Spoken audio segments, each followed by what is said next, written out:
એક ગુરુદેવ શાસ્ત્રીજી મહારાજનો એ પ્રસંગ કહીએ. આજે તારીખ થઈ 15મી ડિસેમ્બર 2022. માક્ષર વદી સાત્યમનો દિવસ છે. આપણે પ્રસંગ કેવો છે? ગુરુદેવ શાસ્ત્રીજી મહારાજનો, પણ 12મી ડિસેમ્બર 1943ની સાલનો. 43 ને 22 એટલે લગભગ 79 વર્ષ પહેલાંની વાત છે. ધ્યાનથી એ સમય મગજમાં લેતા જશો તો મજા આવશે. 1943ની સાલ એટલે શાસ્ત્રીજી મહારાજની ઉંમર છે એ 42 વર્ષની. આચાર્ય આનંદ પ્રસાદજી મહારાજ એ ટાઈમે વડતાલમાં ગાદી પીઠાધિપતિ બિરાજતા હતા. શાસ્ત્રીજી મહારાજના મોટા ગુરુભાઈ પતિત પાવનદાસ સ્વામી કરીને પુરાણી સ્વામી કહેવાતા. ગોપીનાથદાસજી સ્વામીના એ શિષ્ય હતા. બહુ સારા કથાકાર હતા.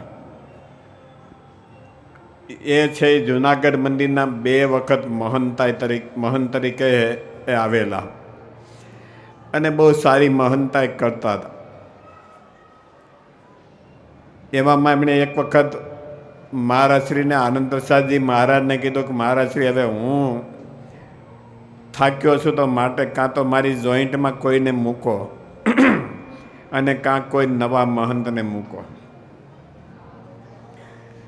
આનંદ પ્રસાદજી મહારાજે વિચાર કરીને એ પછી શાસ્ત્રી મહારાજ ધર્મજીવનદાસજી સ્વામી મહારાજશ્રીએ કીધું કે શાસ્ત્રી, તમે કાર્ય કરવામાં કુશળ છો અને તમારા જ વડીલ ગુરુભાઈ છે, તો એની મદદમાં એ તમે રહ્યો.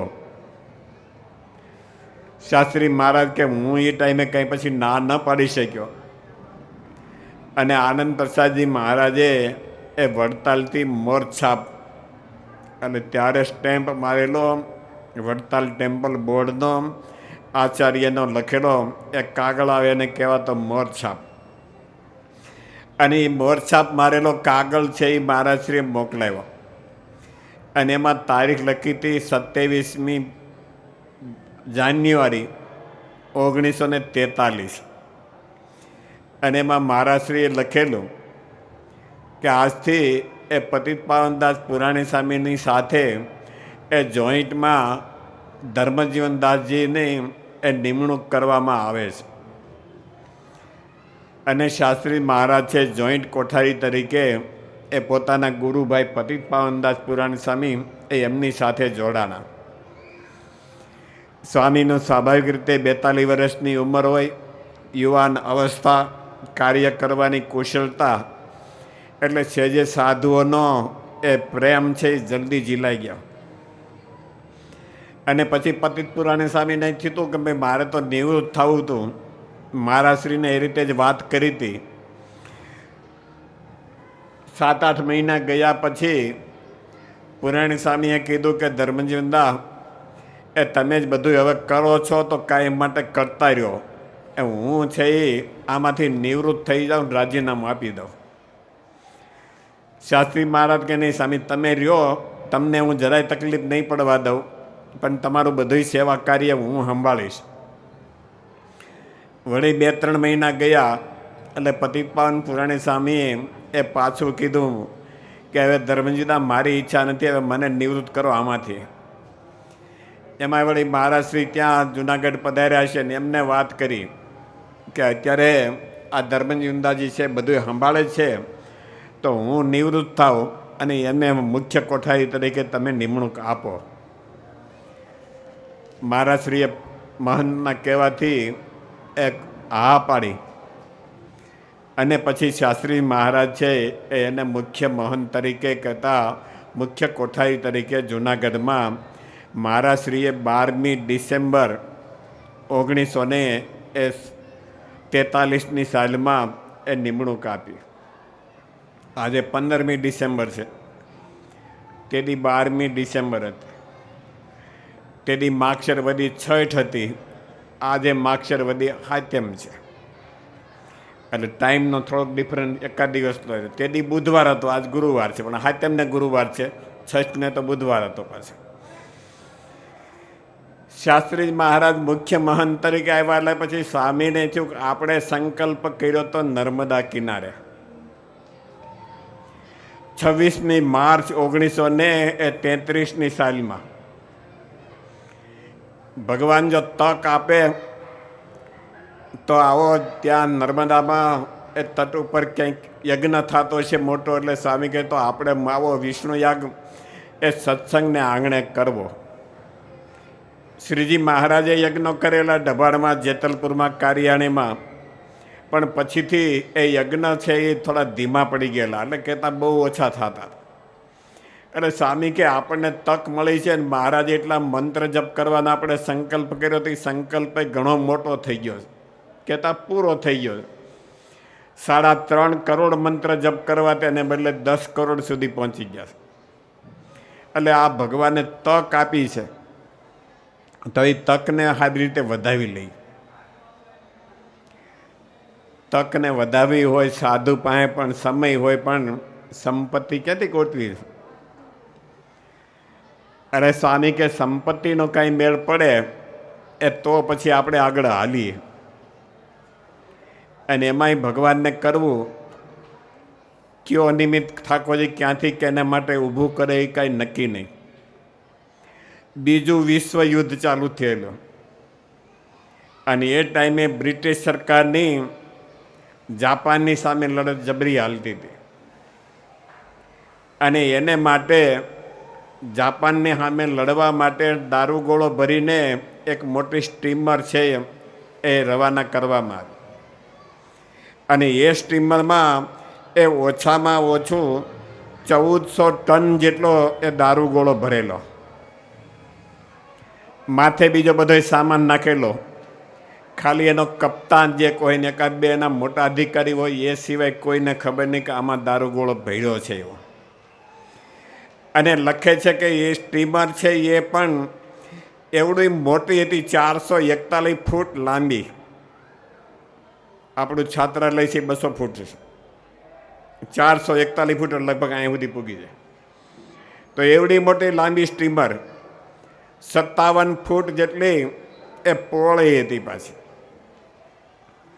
અને એવડી સ્ટીમરમાં તળિયે દારૂગોળો બધો ભરેલો, ઉપર બીજો સામાન નાખેલો.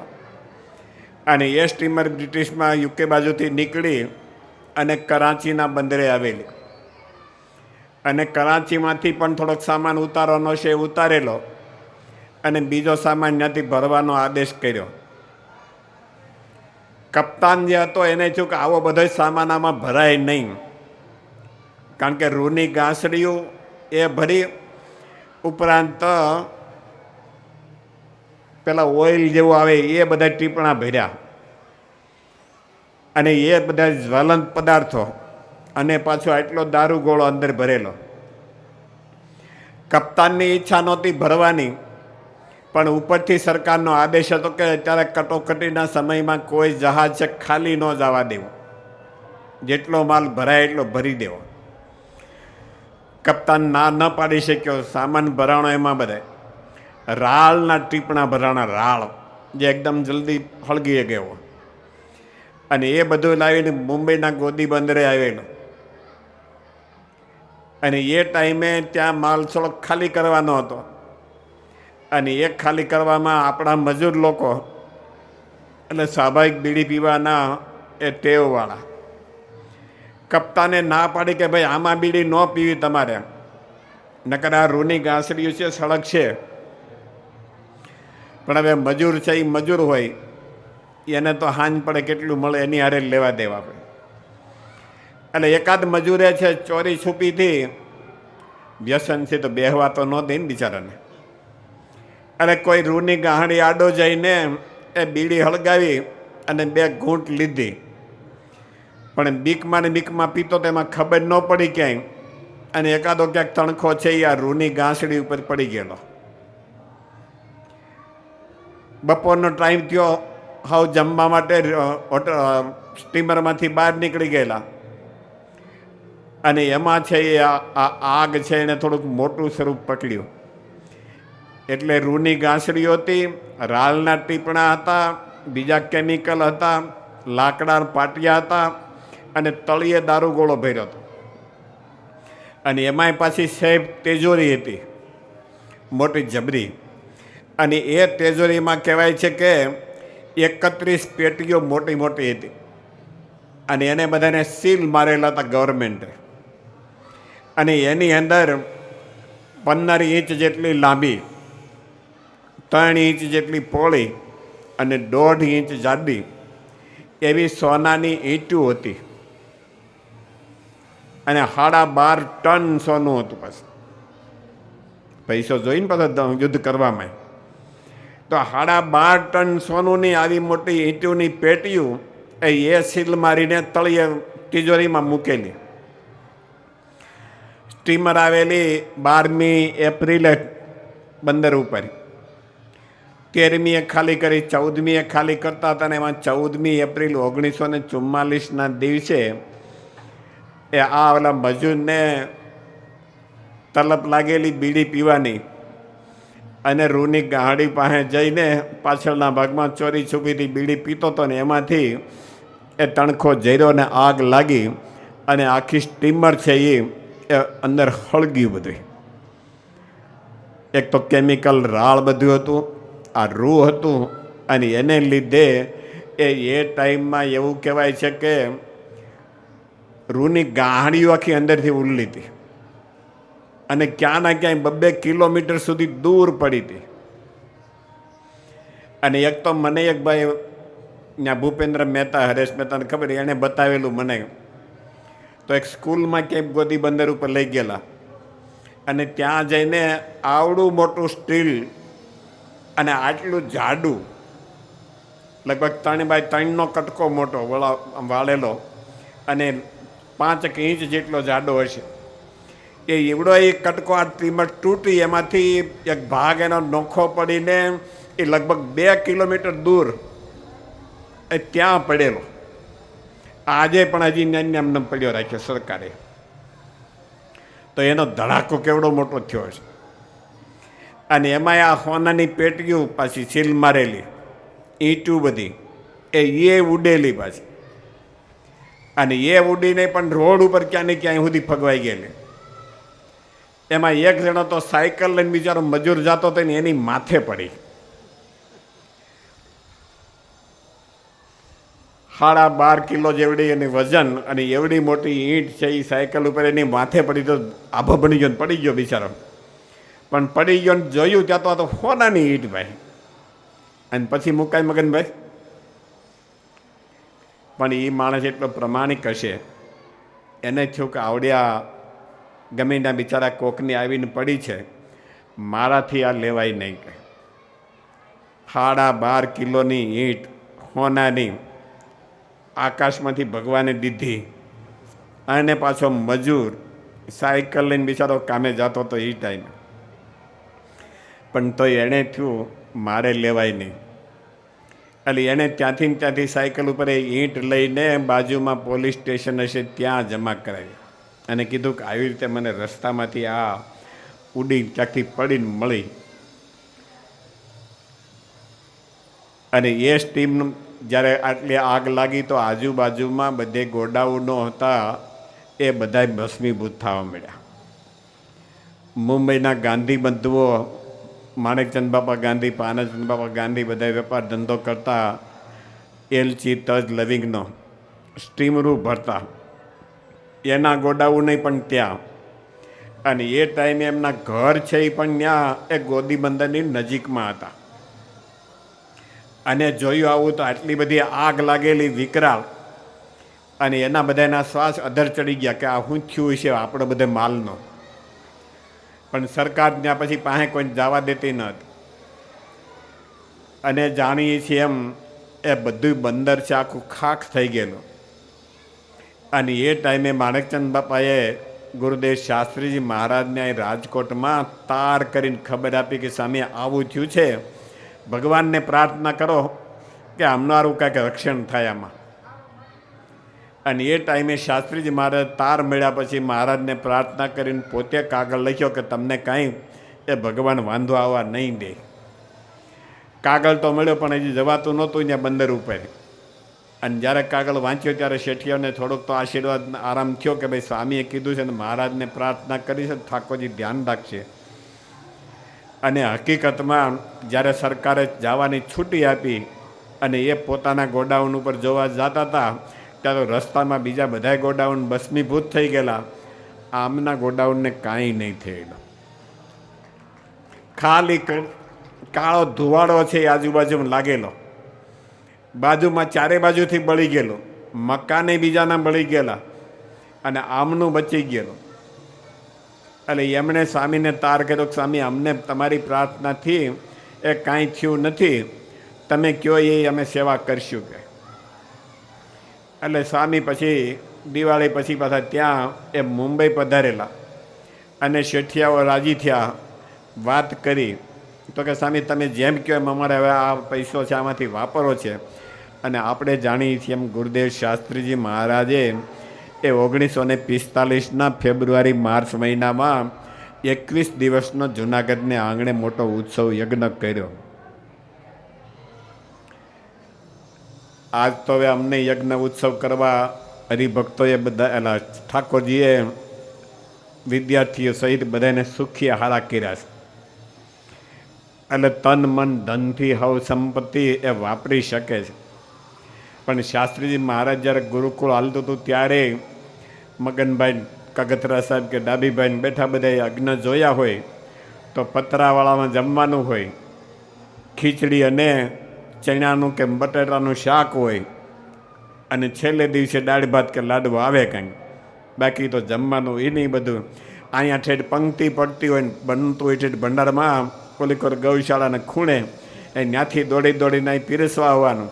આટલી બધી લાંબીમાં એક ડોલ છે છેલ્લે સુધી પૂગે નહીં, પાછી દાળ કે શાક જે કાંઈ હોય નહીં. બીજી ડોલ ભરવા જાય ને પાછો ત્યાંથી અહીંયા આવે ત્યાં આવડા તો રાહ જોતા હોય, પછી છેવટે એમ થાય કે હાલો વૈયા જાય કે એકાદ વખતમાં જેટલું હાથમાં આવ્યું એટલું લે. ત્યારે આજે તો ધર્મરાવ સ્વામી ગુરુ મહારાજ કે કોઈ જાતની કસર ન રહેવા દેવી, તો જનરલ જમવાનું બધાનું છે એમાંય પણ ટેબલ ખુરશી નાખવા જ કે કોઈને હેઠું બેહવાનું નથી. તો ગુરુદેવ શાસ્ત્રીજી મહારાજ વખતે આર્થિક કટોકટી હતી ને એમાં શાસ્ત્રી મહારાજને આ લોકોએ કીધું કે સ્વામી તમે જે સંકલ્પ કરો એ બધું અમારે. સ્વામી કે સંકલ્પ તો આવો છે, 10 વર્ષ પહેલાં 12 વર્ષ પહેલાં નીમ લીધું હતું નર્મદા કિનારે, એ ભગવાન તમારી મારફતે પૂરું કરાવે. અને ત્યારે ગાંધી બંધુ કે સ્વામી કાંઈ વાંધો નહીં, તમારે જેવડો યજ્ઞ કરવો એવડો કરવાનો, એ ઉદ્ધાર બધું અમારું અને એમાં જે કાંઈ હરિભક્તો તરફથી દાન ભેટ આવે એ બધું રાધારમણ દેવનું.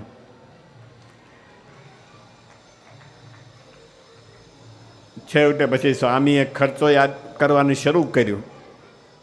યજમાનો હોય પૈસા તો લખાવ્યા હોય પણ એ બધા એકાદે તો ન દઈ શકતા એટલે કટકે કટકે દે એમ. અને એમાંય ઉત્સવ થઈ જાય ત્યાર પછી બધું ડોનેશન પાછું રિકવર થતું હોય. ત્યાં સુધી કોઠારીએ ચિંતા કરતા હોય રોજ ખર્ચા આવતા હોય કાઢવાય ક્યાંથી પાછા. એટલે એમાં શાસ્ત્રી મહારાજને થયું કે આ બધો ખર્ચો તો કરીએ, હવે ગાંધી બંધુ પાસે પૈસા આગળ મગાય નહીં, એણે સંકલ્પ કર્યો છે એટલે દેશે નહીં મેળે, પણ આગળ તૈયારી માટે રૂપિયા તો જોઈ પાછા. એટલે સ્વામીના વિશ્વાસુ જાદવજી શેઠ ગણાત્રા વેરાવળમાં ઘીવાળા કહેવાતા, એમના દીકરા હતા રતિભાઈ કરીને યુવાન. સ્વામીએ એમને કીધું કે રતિભાઈ એ આ ઉત્સવ તો કરીએ છીએ, ગાંધી બંધુ પાસેથી જે પૈસા તો આવ્યા નથી પણ આવશે, પણ અત્યારે વાપરવા કંઈક જોતા હોય તો કેમ કરવું? કે રતિભાઈ કે સ્વામી તો અમારો ભાગ રાખો એમાં. સ્વામી કે ભાગ રાખવામાં મને કાંઈ વાંધો નહીં, પણ હવે ગાંધી બંધુને વચન આપ્યું છે કે ઉદ્ધાર બધું અમારું અને જમવા બધું રાધારમણ દેવનું, એટલે હવે એને કાંઈ કહું તો સારું ન લાગે, એટલે તમારો ભાગનો ભાગ રહે મારા તમારું રાખે, તમે અત્યારે થોડાક મને રૂપિયા ઉછીને આપો. ત્યારે રતિભાઈ કહે તો સ્વામી કેટલા રૂપિયા જોઈ કયો? ત્યારે શાસ્ત્રી મહારાજ કે અત્યારે 2.5 લાખ આપો નહીં કે. એ વખતના 2.5 લાખ 1945ની સાલના. 1960ની સાલમાં સોનાના ભાવ 63 રૂપિયા હતા તોલાના. 60માં 63 રૂપિયા તોલું હતું, તો જે 1945માં તો એથી ઓછું હોય છે. 50 રૂપિયા તોલું ગણી તો 2.5 લાખ રૂપિયાનું કેટલા તોલું હોનું થાય? અને એ તોલા હોનાના ભાવ અત્યારના 50,000ની હારે ભાવે મૂકો તો એ મેં એકવાર હિસાબ કર્યો તો 500 કરોડ જેવું કંઈક થતું હતું. તો આજના જમાનાના 500 કરોડ તેદી તો રતિભાઈ પાસેથી સ્વામી કે આગળ ઉછીને આપો 2.5 લાખ, જેમ જેમ આવતા જશે એમ તમને પાછા આપી દઈશું કે. અને રતિભાઈ એ ટાઈમે 2.5 લાખ રૂપિયા પાછા સ્વામીને આપ્યા ખરા. અને ગુરુદેવ શાસ્ત્રીજી મહારાજ છે એમણે આ 1945ની સાલમાં 21 દિવસનો એ મોટો ઉત્સવ કર્યો. પણ ક્યારે થઈ શક્યો શાસ્ત્રી મહારાજ કે આપણા હાથમાં કંઈક આવે ને એવી તક, અને એવી તક છે એ ઠાકોરજીએ આ 1943-44ની સાલમાં આ ગોદી બંદરમાં આગ લાગી એમાંથી સેજે ઊભી કરી, અને એટલું ગાંધી બંધુઓનું એ માલ સામાનનું બધાનું રક્ષણ થયું અને આવડો મોટો ઉત્સવ થયો. ત્યારે ગુરુદેવ શાસ્ત્રીજી મહારાજના સંકલ્પ એને ઠાકોરજી છે એ દિવસે દિવસે એ પૂરા કરવા એ તૈયાર જ હોય છે. એ ટાઈમે હતા અને આજે નથી, એમે નથી. આજે ગુરુ મહારાજ હોય કે બીજા સંતો હોય તો ઠાકોરજી પાસે સંકલ્પ કર્યા હોય ને ભગવાન છે એ ક્યારેય પૂરા કર્યા વિના રહેતા નથી. ત્યારે ભગવાનની બહુ દયા મોટી છે. ગુરુદેવ શાસ્ત્રીજી મહારાજ એ એમનું આપણને છત્ર, એમનો બતાવેલો માર્ગ, એ રસ્તે એ આજે ગુરુ મહારાજ હોય, મહંત સ્વામી હોય, ધર્મગુરુ સ્વામી હોય કે બીજા બધા મોટા સંતો હોય, એ માર્ગે ચાલી રહ્યા છે. અને ઠાકોરજી છે એ આપણા કાર્યો છે એને પૂરા કરાવતા રહે છે. ત્યારે ભગવાનના ચરણોમાં પ્રાર્થના કરીએ. મહારાજ છે એ દિવસે દિવસે આપણા કાર્યો છે એને વિશેષ ને વિશેષ આપણી શક્તિ પ્રમાણે પૂરા કરાવતા રહે એટલી વાત કરીને બિરમું. સહજાનંદ સ્વામી મહારાજની